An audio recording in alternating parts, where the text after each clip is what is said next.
You were walking with a guy today, weren't you? You two looked really good together. Are you guys getting pretty close? The guy, of course, was my coworker, James. I'm sure my wife, Sophia, realizes that too. Feeling like I might lose control from this overwhelming sense of emptiness, I can't help but blame Sophia with a sarcastic tone. Sophia didn't deny it, she simply looked down, staying silent. So by not saying anything, you're basically saying I'm right, huh? Thanks for everything. Go on, be with him. I'll send your stuff later. With that, I turned Sophia out of the house. As I locked the front door, an even heavier sense of sadness crushed down on me. Sophia will probably move in with James.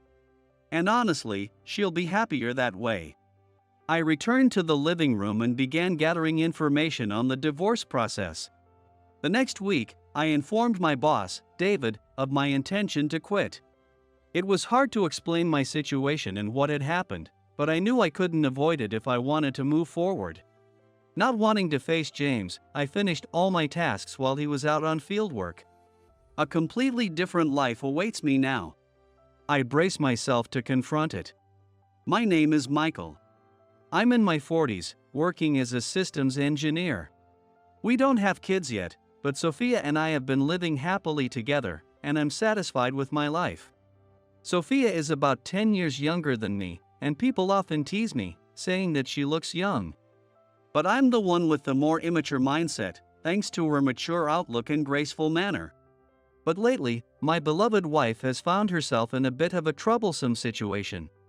A while back, I brought my coworker, James, over for dinner, and it seems he developed an instant crush on Sophia. Of course, James acts normally in front of me, but it turns out he's been secretly messaging her, which I only recently discovered. One day, while we were having dinner, Sophia looked at me with concern and asked, "Hey, are you pushing yourself to finish work early? I heard things are tough right now." I was surprised she'd bring up about my work so suddenly, and a question popped into my mind. Sure, work's been busy, but there's no way Sophia would know about the specifics. Why would she say something like that out of the blue? I asked her why. Looking troubled, Sophia told me. "Remember how I once mentioned that James kept contacting me? He still does, and he told me you're going through a rough time. James has a reputation for bad relationships. And really, what is he thinking, staying in touch with his coworker's wife?" Annoyed by his behavior, I set some boundaries with Sophia. "Don't worry about my work. Besides, James only reaches out because you're too nice. Ignoring him is just fine, don't bother responding. I trust you're not the one reaching out to him, right?" Sophia, pouting a bit, replied, "Of course not," and showed me her phone. "See? I've never sent him a single message from me. And besides, ignoring him would just mess things up between you two at work. I'm more concerned about you." Sophia is genuinely so kind.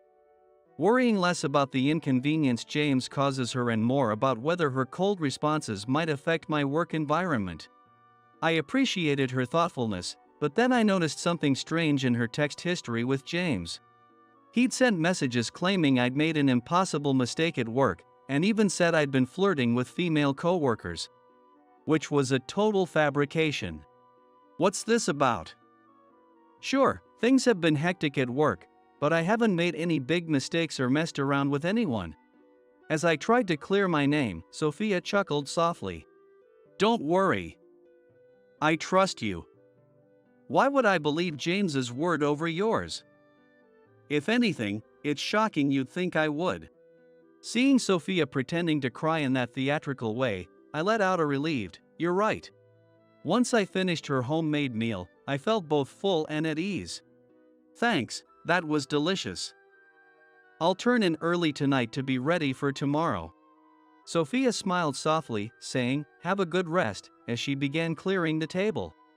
As I coughed, maybe from something getting caught in my throat, Sophia hurried over with a cup of tea. "Are you okay? Honestly, you're like a kid.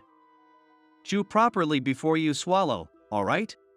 She rubbed her stomach as she said this, and I gave her a warning too. Are you constipated again? Sophia, you need to chew properly, or it'll affect your digestion, I said. For a moment, Sophia's expression seemed to twist, but she quickly smiled again, so maybe I imagined it. As she efficiently went about her household chores, I told her good night and headed to the bedroom. The next day at work, I decided to approach James and say something. Good morning. Seems like my wife's been getting a lot of attention from you lately. I appreciate you looking out for her, but she's pretty busy. So maybe take it down a notch? I thought it was a light jab, but James played innocent, acting as if he knew nothing. What are you talking about? I haven't seen Sophia since we had dinner at your place. I couldn't help feeling irritated, so I addressed it more directly. Don't play dumb. You're messaging her every day.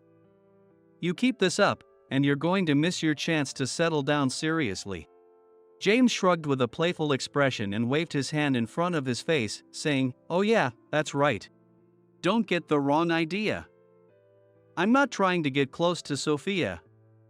Honestly, I'm too busy with other girls and mixers to even think about that. Saying this without a hint of shame, James then continued, I almost forgot. Right, a woman from accounting wanted me to listen to some of her concerns tonight. Michael, want to come along? I don't want people getting the wrong impression with just the two of us out. Considering James's reputation, a one-on-one drink with a female coworker would definitely spark rumors, regardless of their intentions. Plus, James's drinking habits aren't the best, so it wouldn't hurt to supervise. I texted Sophia, letting her know I'd be home late due to an urgent matter, and agreed to go. After work, we met at a pub. And I was relieved that her problem was simply feeling left behind amid a surge of marriage-minded friends. Maybe the drinks were getting to him. James suddenly spilled his beer, accidentally soaking her blouse. Are you all right? Let me get a clean towel right away, I said, standing up to help. James handed me a towel. Here, this one's clean. Since I caused it, I'll grab another, James said, standing up to look for a waiter. The female coworker, maybe a bit tipsy, was slowly dabbing at her clothes. I tried to avoid touching her as I wiped down the table and cleaned any lingering moisture on my arm. After a short while, James returned with a few fresh towels. Sorry for the wait. Here, use these. Once things had settled down, we resumed our food and drinks. Both seemed pretty buzzed but looked like they were just old friends, so I didn't worry. Seeing it was time to wrap up, I picked up the tab and stood up. Thanks for a good evening. I'll be heading out. I'll cover this round, so if you order more, take care of that, alright? I stopped the female coworker from paying and headed to the cashier. Once I had settled the bill, I went straight home. When I got back, the clock read around 11 p.m. Normally, Sophia would already be asleep, but I noticed the light in the living room was on. Assuming she'd stayed up late, I stepped inside and found her sitting seriously in a chair. I'm back. Were you waiting for me? Sorry for being late. With the TV off, she'd probably been waiting for me to return. I apologized, but Sophia shook her head slowly. I couldn't sleep, thinking things over. I want to trust you, but can you explain this? Handing me her phone, I was shocked by what I saw on the screen. It was a picture of me from earlier at the pub. The sender was James. Being photographed wasn't the issue, it was the situation in the image that posed a problem. To anyone else, it looked like I had my hand on the female coworker's body. Of course, knowing the context, I knew there was no issue, but to an outsider, it could easily appear as if we were just cozying up. Before I could explain, Sophia scrolled further on the screen. Is this true? I want to hear it straight from you. Seeing the words on her messaging app, I was taken aback even more. I spotted him out drinking with a female coworker he's always close with, the message had read before the photo explanation. There's no way that's true. James was there too. He wasn't just there by coincidence either, I was invited by him, I protested. Sophia believed me right away, though I knew there must still be some lingering doubts in her mind. Then, an idea struck me, and I opened my wallet. Sure enough, the receipt listed the number of guests, and it clearly said 3. See? The receipt here shows the number of people. James is playing a seriously twisted prank. I'll talk to him about this tomorrow. As I coughed lightly, saying this, Sophia finally looked relieved. It's just James messing around. But that cough has been dragging on for a while now. Maybe you should get it checked out over the weekend? Anyway, I'll head to bed, after Sophia said. She disappeared into the bedroom. I decided to take a shower. The next day, I confronted James, who, true to form, casually shrugged and said, I was just kidding around. I didn't think it would turn into such a big deal. It's clearly the kind of prank that could escalate, but James seems to lack that kind of awareness. I made sure James understood he needed to cut it out, making him promise not to send Sophia any more messages that would cause her concern. That weekend, since my cough hadn't improved, I followed Sophia's advice and went to the doctor. On the way back, as I sat on a bench looking up at the overcast sky, trying to clear my head, an unbelievable scene caught my eye. Across the street, I saw Sophia and James walking together, looking friendly. Curious about where they were headed, I decided to follow them discreetly. They entered a side alley and walked into a building. The sign read Private Karaoke Rooms. After thinking things over, I sighed and headed back home. A few hours later, Sophia returned, looking cheerful. As I silently watched her, she sat down across from me and asked, "What's wrong? You were out with a guy today, right? You looked really good together. You two seem pretty close, don't you?" Of course, I was referring to James. And surely, Sophia understood that too. On the verge of being consumed by a sense of loss, I couldn't help but accuse her with a bitter tone. Sophia didn't deny it, she simply looked down and stayed silent. So, by staying quiet, you're basically admitting I'm right, aren't you? Thanks for everything. Go to be with him if you want. I'll send your stuff over. With that, I sent Sophia out of the house. As I locked the door, an even heavier sadness pressed down on me. Sophia would likely go live with James now. She would undoubtedly be happier that way. Returning to the living room, I started gathering information for the divorce process. The following week, I informed David of my decision to resign. Explaining the situation and what had happened was painful, but I knew it was necessary to move forward. Not wanting to face James, I wrapped up all my tasks while he was out in the field. A completely new life awaited me now. I steeled myself to face it head-on. The apartment felt far too spacious without Sophia. Since I was changing jobs and didn't feel like staying in the same neighborhood, I looked for a smaller, more affordable place. Moving out by myself were both physically taxing and emotionally draining, but I managed, and I felt ready to start my new solo life. As I settled into my new place, my cough was finally diagnosed, and after 6 months of treatment, I had made a full recovery and found a new job. Life was fulfilling again. Fortunately, I'd found a coworker who felt like a close friend despite my age. His name was Alex, a helpful colleague who'd shown me the ropes since I joined. He was around Sophia's age, perhaps. I chuckled at myself for still measuring things by Sophia, even after the divorce. One day, Alex came to me with an unexpected suggestion. "Michael, you're free this Christmas, right? Want to join me for a mixer?" The sudden proposal made me burst out laughing. "Are you seriously asking if I'm free on the Christmas? You're rude." "Well, yeah, I am free, but I'll pass. It'd be boring with an old guy like me. You go have fun with the younger crowd." Then Alex shook his head and insisted with unusual enthusiasm. "Michael, you're a great conversationalist and a good listener.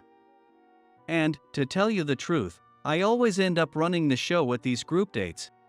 So I never get to enjoy myself. Michael, I'm counting on you. Seeing Alex putting his hands together in a pleading gesture made me smile despite myself. I'd only been going back and forth between work and home lately, so if it would help Alex out, maybe a little change of pace wouldn't be so bad. Alright, I'll join this time. But only for the first round.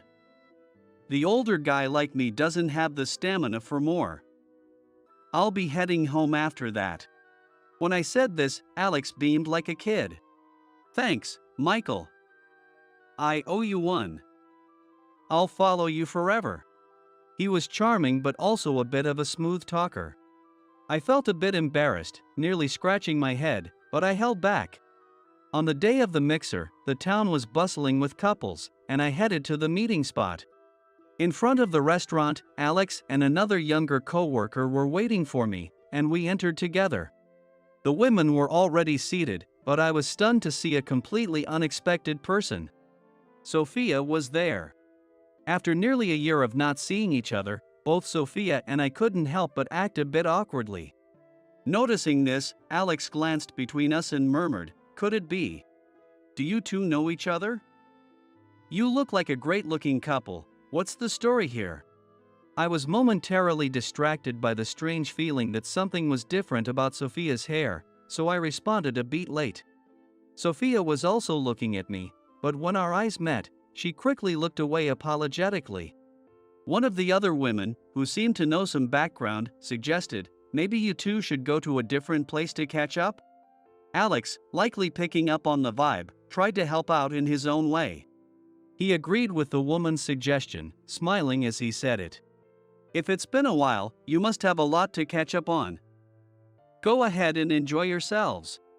Going with the flow, Sophia and I ended up leaving together.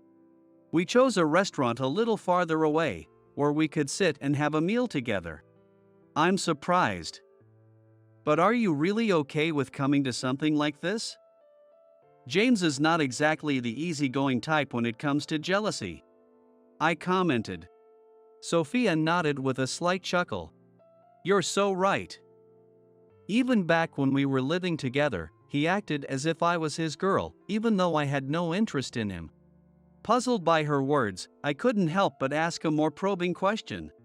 So, how are things with James? Are you two not getting along?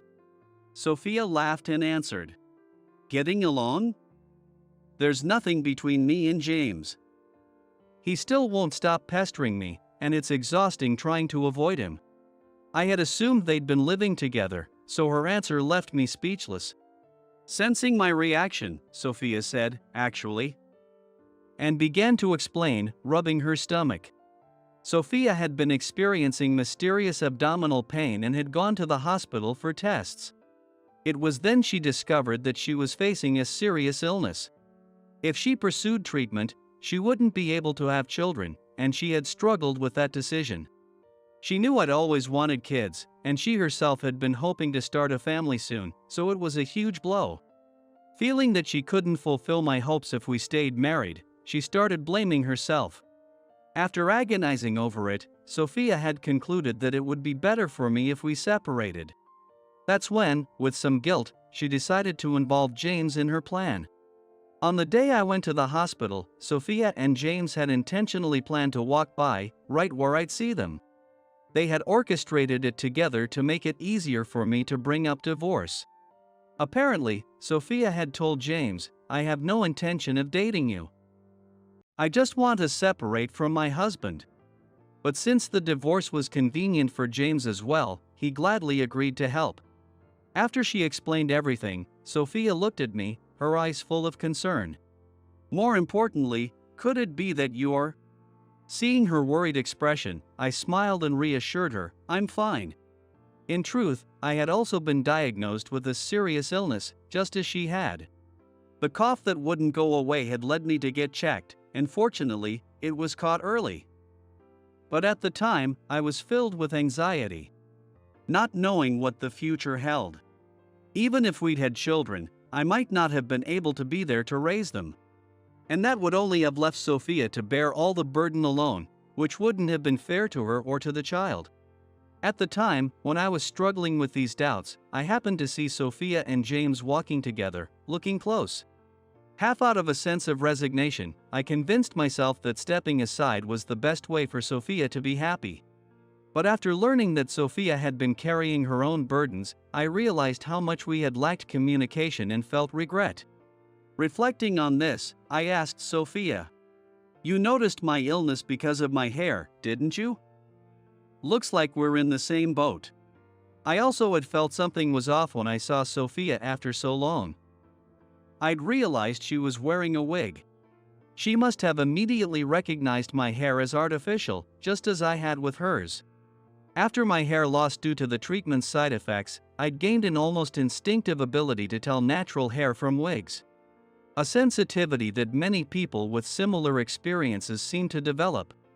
As we talked, the misunderstandings between Sophia and me dissolved, and it felt like our previous closeness was coming back. While we were enjoying our meal together, a man suddenly sat down at our table.